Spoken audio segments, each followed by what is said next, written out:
Welcome back. Condors Unleashed, live from the Bakersfield, California. Bakersfield.com, My45 as well. You can catch the replays on Saturday morning at 10:30. Get a little gas. I'm eating Mountain Mike's Pizza, and I always eat it too fast. So, because you're rushed. I mean, we only have so much time. Well, it's not like, we try and be a pro and not eat on the show, but we always find ourselves eating on the show. I don't even try. I've given up. It's part of the shtick, and many people from the Oilers organization have come down and, hey, what are you guys doing today? Well, we're going to film Unleashed. Is that the show where you guys eat pizza?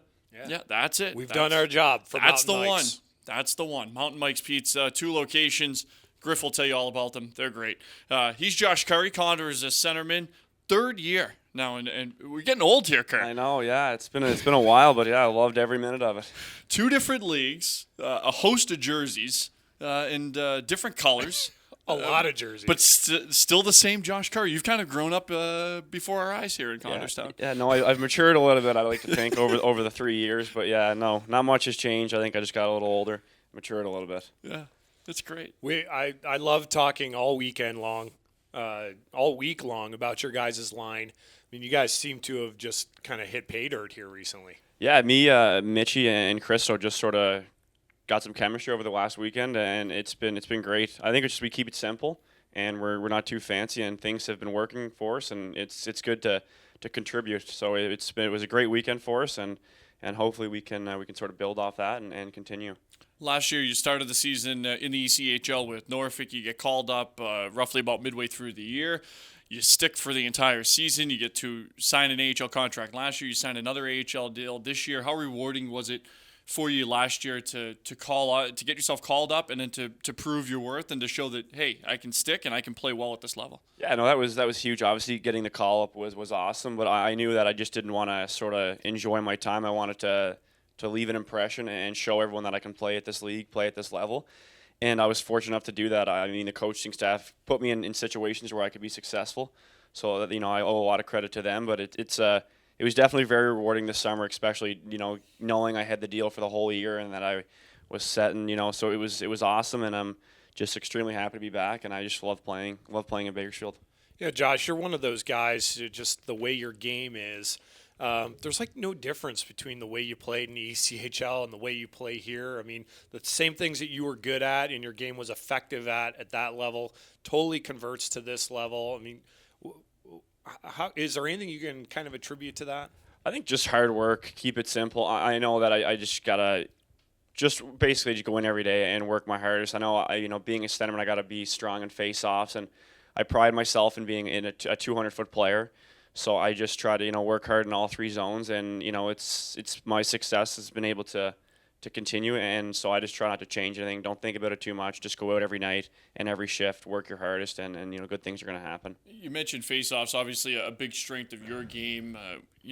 Face-offs aren't tracked publicly around the league, but certainly an area where you're strong in. Have you talked at all with a guy like Chris Newberry, a veteran guy who's been around the AHL in terms of face-offs and trying to win more face-offs? Because he has some interesting routines before he gets in the circle, I've noticed here over the last couple of weeks. Yeah, no, Noobs, he's a vet, and he knows all the tricks to the trade, that's for sure. So, during pregame skates when we take face-offs, I try to just watch everything he does, the way he approaches it, and, the little tricks that he does. So, I mean, he's great. He's a great guy to learn from because he's been around for a while. He's been a great player in this league, and so he's definitely a guy that I try to watch and see what he does, and maybe I can try to bring some of those tricks into my game and into the circle.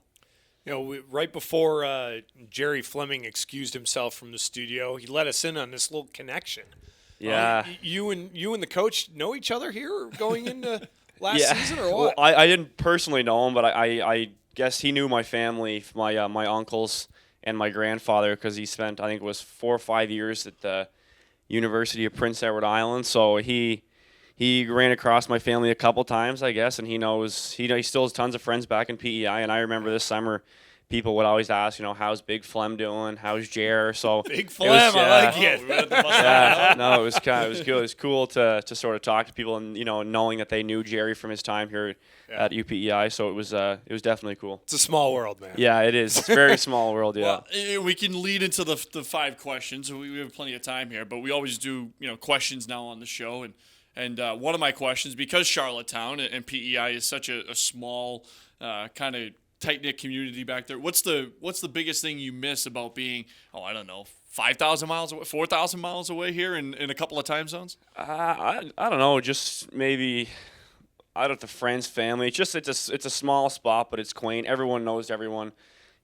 People are so polite and nice. I don't know. I miss the fresh, clean air, the sea air there. I just miss everything, friends, family. So it's great. I love going back. I'll go back every summer for as long as I live, and so just everything about it. I miss the whole place. Does the family stay up? Because the most active group of people on our Facebook outside of Bakersfield and Edmonton, I think, are Charlottetown PEIers.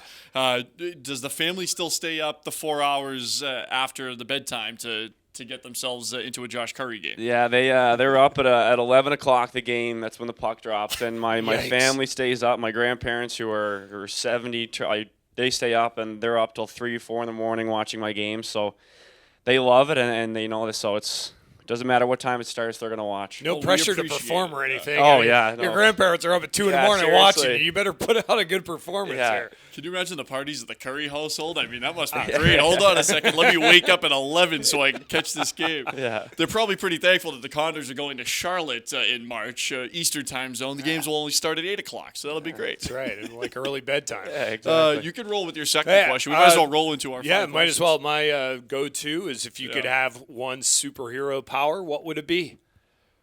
I think I'd like to be invisible. That's a great one. I think you could get away with a lot of things if you were invisible. Yeah, and what would you get away with, Mr. Currie? I don't know what I'd get away Question with. Question 2B right here. I mean, did you have something in mind here? Well, I just think, you could just get away from everyone. You wouldn't. I just feel like there'd be a lot of benefits to being invisible. You can be present without being present. Exactly. You could be the fly on the wall. That's a good one. I like that one. Yeah. So we've had 3 guests so far on the show. 2 have gone with the flying route, Dylan Simpson and Taylor Beck. If you keep your track at home, Josh Currie, invisible. Bart, I like that question out of you. It's a good one. Yeah, people are. When I was a kid, I wanted to be invisible. So you're like speaking to my heart here. There we go. Nice. Now I just wish Holtby was invisible. Yeah, I know. I heard that. Great one. Yeah, that was really funny. All right. So since it is election day, or if you're watching on My 45, someone other than Barack Obama is currently your president-elect right now. Right. We don't know who.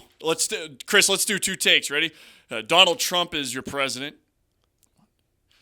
Hillary Clinton is your president. Okay, so here we go. Yeah, so we've got all the balls covered. Here. Or Gary Johnson is your president. Gary Johnson could be your president. Could be Gary. Which member of your current Condors team would make the best president, excluding yourself? Although I could see you as a pretty solid choice. I'd like to think I'd be a solid choice, but if I had to pick one guy, I think a lot of guys would say this. I think it would be Dylan Simpson. I think he would be the best. Yeah, I think. Interesting. It's the hair. Yeah. That's it. It's the hair. It is. Yeah. You have to have good hair. Yeah. I don't think you have to. Well, do you? I think so. I mean, I don't think Trump would have gotten as far as he currently has with that mop on his head. Simmer definitely has very presidential hair. Yeah. He's very clean cut. Yeah. Oh, for sure. Yeah. So that's a good choice. All right, Dylan Simpson, your next president of the United States as a Canadian. All right. So no secret here. You've spent some time in the Marriott in the last couple of seasons here. What is your favorite item on the Marriott at the menu at the Nines at the Marriott? My favorite item would have to be the warm chocolate cake, the dessert. Right to dessert? Oh, yeah. No, I didn't even know that was a thing. Oh, yeah. No, it's a thing, and it's awesome. Do you get ice cream with that? Or? Oh, yeah. The warm, it's chocolate cake. It's heated up, and then there's a nice scoop of ice cream on top. Oh, my gosh. Yeah, you can't beat it. That's fantastic. You got to try it. It's awesome. These are good questions coming out of me. You didn't even know it was on. You're 2 for 2 in the good question department. What did I have? I had the fish and chips over there the other day. Nines is great, by the way. People think, hotel, can't go to a hotel and stuff. No, go to the Awesome Nines. Sandwiches. The fries are great. Yeah, it's a good spot downtown. All renovated down the bottom now. The breakfast buffet. Yeah. The breakfast buffet is legit. Yeah, that's awesome. Awesome breakfast. Can't go wrong. All right, the last one. We talked about PEI a little bit, but a place you haven't been that you've always wanted to travel to or be able to vacation to or take some time out. That's a good one. Maybe Australia. Okay. Just thinking on the top of my head, I think it'd be cool to go to Australia, see some kangaroos and some wildlife or something. Yeah, they're just running around out there. Yeah. I think that'd be cool. Just on top of my head, I'd say Australia. Yeah. All right. Hey, That's good. They got hockey down there. Yeah, that's true. Yeah. Just saying. Yeah, they got Yeah, that they do. Canadian-U.S. Series goes on down in Australia. We've had a couple of former Condors go down there. Joe Marciano, Tyler Bunz has been down there for a couple of years as well, playing down in Australia. Donnie Grover? Yeah, that's Donnie great. Yeah, great time. Josh, just quickly on the team, obviously a good group that's getting better here. 2 in 1 week, you're coming off, and a lot of home games here. It's been nice to kind of get on a little bit of a roll here. Yeah, this month is huge. You got to take advantage of it when you play at home this much, and you don't have to travel, so you can rest. But yeah, this is a big month, and yeah, like you said, this is a great group of guys, and I think we're starting to come together now as our play is sort of shown. Like you said, 3 to the last 4 we've won, so I think the team's really starting to gel. The guys are buying into the system, and everyone's having fun at the rink, and everyone's enjoying themselves. Yeah. It's a good atmosphere. It's a great spot to be. So I think that we're going to be a really good team this year, and I'm looking forward to being with these guys all year. All right, Josh Currie. Thank we you. appreciate it. It's All an right, off. thank By the you. way, we got to give a special shout out to Josh. It's an off day today for the team. So always when it's an off day, it's kind of like, hey, can you? Josh put his hand up and said, "Yep, I'm there." He could be doing anything right so now. we appreciate He could it. be golfing. Yeah, I think He could he's be gonna swimming. I think he's gonna Yeah. be sleeping. I'm Yeah. gonna go with Most likely. We'll step out when we come back. Ted Nicholas from Three-Way Chevrolet will join us. We'll talk some Outdoor Classic. We'll talk about some picks as well. We'll talk about his Cubbies. They won the World Series, so we'll get to that. Don't go anywhere. This is Bakersfield.com and My45, and of course, this is Condors Unleashed.